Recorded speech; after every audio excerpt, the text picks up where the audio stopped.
think I found the best motorcycle road in New York, known as the Hawk's Nest. Let's go.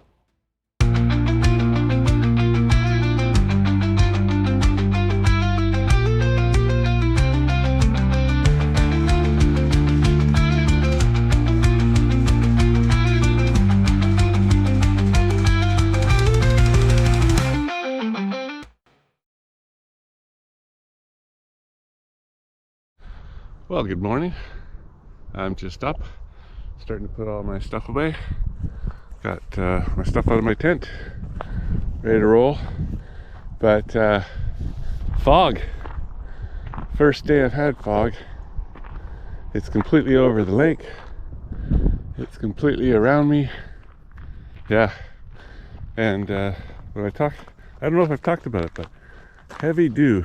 I've had a heavy dew most days. So you can see the motorcycle is drenched, and usually the fly gets quite drenched. So I've got the fly stretched out on the picnic table, and I wipe it down with a cloth, which still leaves it a little bit wet, but at least I get most of the water off, and that allows me to pack it up. And yeah, so today I guess I'll be riding in the fog for a while. That'll be a first on this trip. And foggy it was. I sometimes complain how a GoPro doesn't show depth very well and everything's steeper than it looks. Well, apparently it's really good at cutting through fog, because I remember it being a lot foggier when I was riding than it looks like now as I'm watching it with you. Well, in any event, fog, heavy dew, cold weather. Some days I wouldn't really warm up until about 2 o'clock in the afternoon, although I did have a heated vest to make up the difference. I knew that this part of the trip was going to be the coldest, and so I wanted to get across and through so that I could start heading south before it got too cold. And so far, I think that's working pretty well. I started this trip on the 7th of September, and it's currently the 21st. I was beginning to wonder if I'd have time to do everything I wanted, but I think the important thing is to just do everything I can while I'm here on the eastern side of the country. That's the farthest from my home. I can sort of do the West Coast whenever I want. So my route today takes me from the Ives Run campsite in Pennsylvania into New York State, where I travel eastward until I get to the Delaware River, and I follow Highway 97 to the Hawk's Nest, just outside of Port Jervis. From there I head northward again on my way towards Albany, the capital of New York State. And it's getting quite late and dark by the time I get to Vermont and find my stay at the Upper Pass Lodge on Magic Mountain ski area. So I'm supposed to go left here, but I sat for a minute, a decision to make, because the sign said Mosherville to the right, and Mosher is my last name. It's funny because on the west coast where I am, there's hardly any Moshers, but on the east coast of Canada and part of the US, there's actually a fair number of Moshers around. So depending upon where you are, you may or may not have heard of them. Anyway, I thought, might as well, when in Rome, might as well go see what the Moshers were up to. And lo and behold, it was pretty much a small town like any other would be. But it was just a little detour, and it was kind of neat to see. Well, I've enjoyed Pennsylvania, but it's time now to enter New York State. So, welcome to New York. And what I really want to do today is ride Highway 97, also known as the Hawk's Nest. This is a stretch of road that's been featured in a number of commercials due to its scenery. Okay, get a good look at this church over here to the right. You got it? All right. I swear this is a different church. There's a little bit of consistency in the design. One of the things I learned about the roads in upstate New York is that there definitely are wild areas, but you're never that far away from civilization. There's little towns all over the place. It reminds me a little bit about Europe and the story I had of a friend who came biking from there. He was used to biking in Germany, where every time you go over a hill, there's a small town. You can stop and have a drink at a pub. So he came to Canada and he went to Calgary, and he decided he was biking from Calgary to Vancouver through the Rocky Mountains. Well, in that stretch of Canada, there are very few towns, very few people at all, other than some gas stops and motels. So he would go up, up, up over a rocky mountain and then look down and see absolutely nothing on the other side. I came across this bridge and, well, I just couldn't resist. This is the Delaware River that I'm following. It separates New York State from Pennsylvania, but it's also, of course, a famous river, with the crossing of the Delaware being a big U.S. event. So I kind of couldn't resist to do my own crossing of the Delaware, so to speak.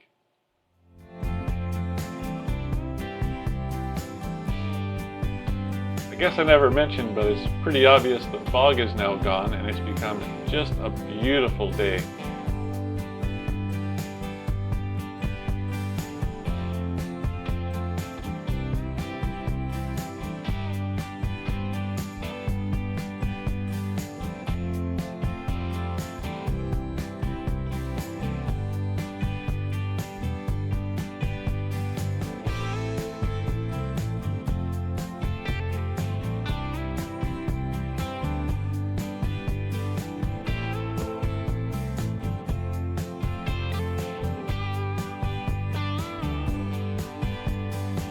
Alright, I am finally here.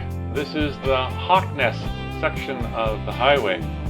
You can see with the guardrail here, and the road starts to get twisty and we're up high on the cliff looking down over the Delaware. In fact, it's somewhere along here that they filmed the Dr. Stephen's strange crash that happened at the beginning of his movie.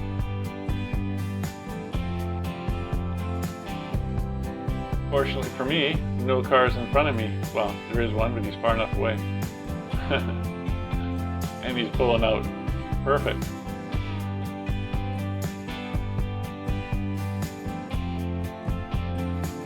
I think I'll take a pullout as well. Absolutely beautiful here. The only drawback is it's a relatively short section of the road. So while it's very worth it, there's not much to it. I've basically shown you about half of the route right here in this one clip.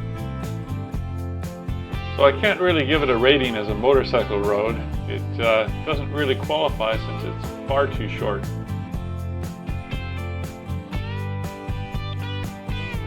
Well, after a long ride, I made it to Albany, the capital of New York State. And look at all the lanes and all the ways for cars to interconnect from one highway to another.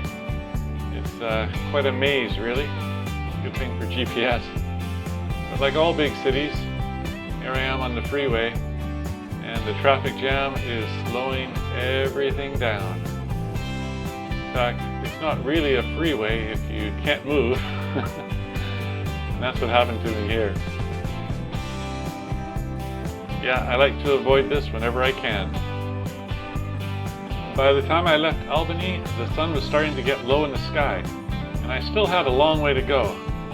So I used booking.com and I booked myself a place for the night. And it was at a ski lodge, and it had a really good price, but it also had no refunds.